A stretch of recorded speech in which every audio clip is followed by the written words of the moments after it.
Hi guys, this is Darshan Dhakan and welcome to the 6th episode of DS Dilse. In this episode, I'll be talking about the most important and the best phase of my life. Maybe it's a game changer for me. तो चलिए शुरू करते हैं। ये कहानी शुरू होती है जब मैं कुछ 12 साल का था एंड मैं 5th ग्रेड में था। स्कूल को शुरू हुए कुछ 4-5 महीने हुए थे एंड एज यू नो कि मैंने लास्ट एपिसोड में जैसे बताया कि academic wise I was pretty good, मतलब ठीक ठाक कर लेता था, कोई टेंशन नहीं था मॉम डैड को भी उसके रिलेटेड।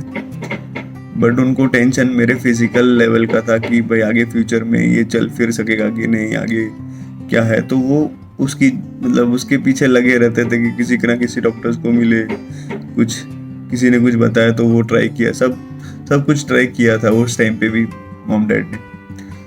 तो किसी ने बताया कि आप एक डॉक्टर है, डॉक्टर तरल नागड़ा, आप उनसे जाके कंसर्न कीजिए इसको, मतलब he is a very famous doctor right now. तो मेरे मॉम डैड फिर उन्होंने उनकी अपॉइंटमेंट ली एंड हम उनसे जाके मिले। एंड इसमें एक बेस्ट चीज़ ये था कि ही इज़ लाइक मतलब वो मेरे लाइफ में, वो डॉक्टर मेरे लाइफ में आप ऐसा बोल सकते हो कि फरिश्ता बन के आए, बिकॉज उनसे मिलने के बाद मेरी पूरी लाइफ ही चेंज हो गई। एंड वो ग्रेजुअली हुई, बट वो अगर आप अभी मैं देखूँ तो वो रियलाइजेशन मुझे अभी होता है कि अगर वो फेज और वो उनसे मैं नहीं मिला होता तो आज मैं ये लेवल पे नहीं होता।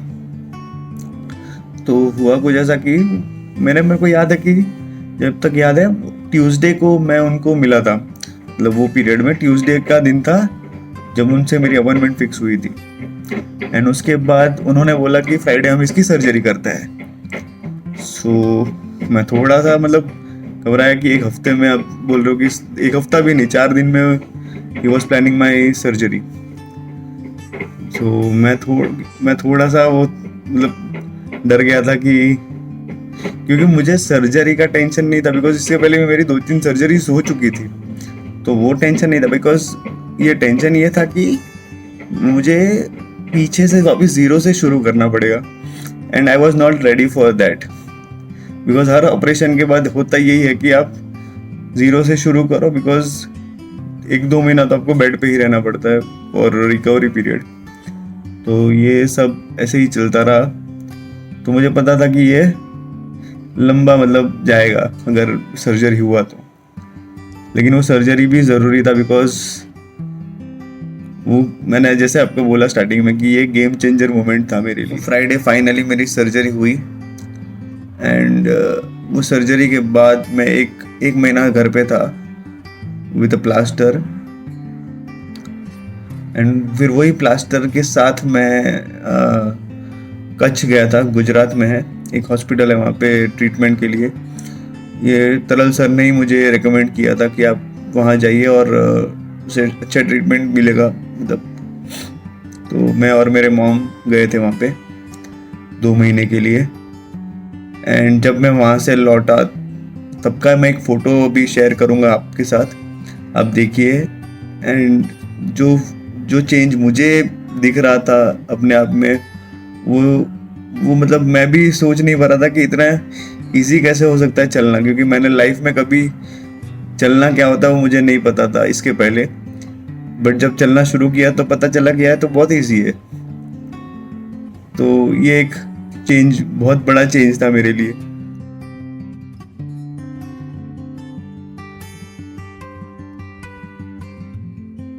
फिर मैं 2 महीने के बाद मैं फिर से मुंबई आ गया अपनी फर्दर ट्रीटमेंट के लिए। एंड फिर यहाँ पे आने के बाद जो मेरी लेफ़्ट राइट शुरू हुई है, आई कांट टेल यू।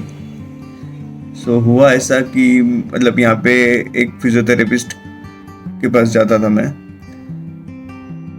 दिन में 2 बार ट्रीटमेंट के लिए।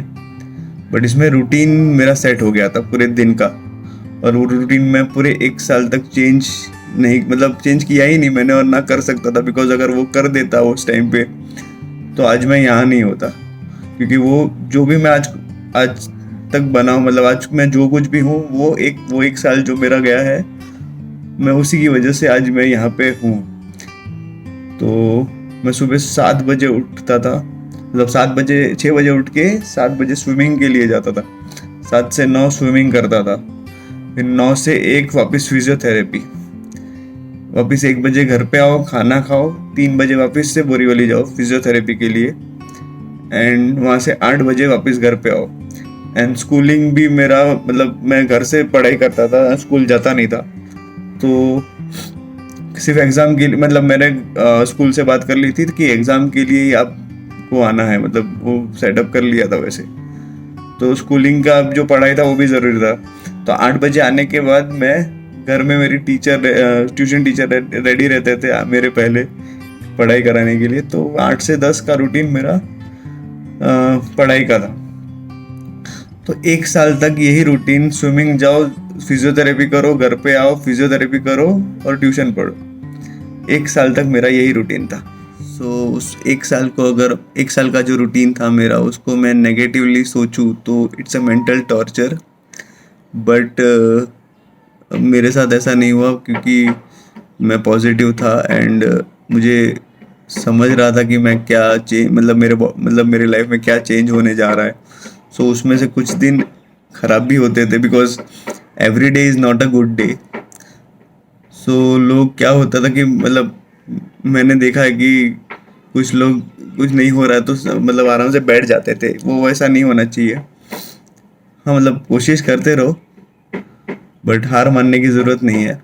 एंड वो फेज़ मेरे लाइफ का ऐसा था कि अगर मॉम डैड का सपोर्ट और डॉक्टर्स का सपोर्ट नहीं होता तो शायद मैं आज यहाँ नहीं होता। एंड मोस्ट इम्पॉर्टेंटली मुरुगन का सपोर्ट नहीं होता। अगर वो, क्योंकि वो जो मेरा दिन का रूटीन था सुबह 7 से लेकर रात को 10 बजे तक, उसमें वो मेरे साथ ही रहता था पूरा पूरा दिन। Thank you Murugan.